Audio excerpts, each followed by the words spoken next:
আমাদের এই শান বাঁধানো গলি বারে বারে ডাইনে বাঁয়ে এঁকে বেঁকে একদিন কি যেন খুঁজতে বেরিয়েছিল, কিন্তু সে যেদিকেই যায় ঠেকে যায়।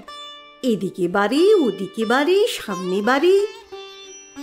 ওপরের দিকে যেটুকু নজর চলে তাতে সে একখানি আকাশের রেখা দেখতে পায়, ঠিক তার নিজেরই মতো সরু, তার নিজেরই মতো বাঁকা। সেই ছাঁটা আকাশটাকে জিজ্ঞাসা করে, বলো তো দিদি, তুমি কোন নীল শহরের গলি? দুপুরবেলায় কেবল একটুক্ষণের জন্য সে সূর্যকে দেখে আর মনে মনে বলে, কিছুই বোঝা গেল না।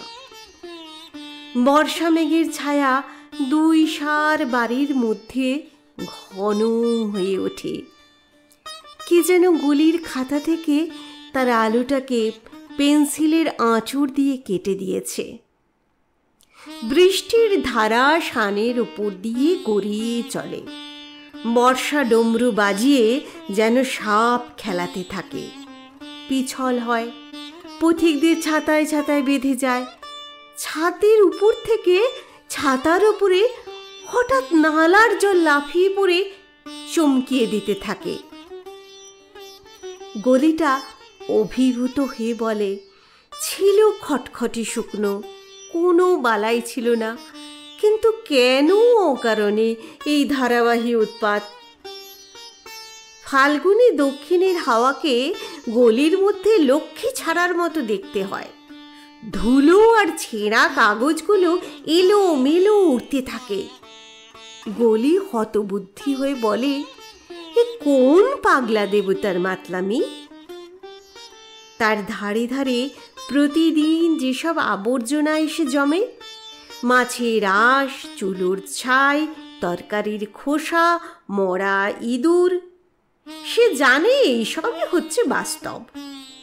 কোনো দিন ভুলেও ভাবে না এ সমস্ত কেন। অথচ শরতের রোদ্দুর যখন উপরের বারান্দায় আড় হয়ে পড়ে, যখন পুজোর নহবত ভৈরবীতে বাজে, তখন ক্ষণকালের জন্যে তার মনে হয় এই শান বাঁধা লাইনের বাইরে মস্ত একটা কিছু আছে বা। এদিকে বেলা বেড়ে যায়।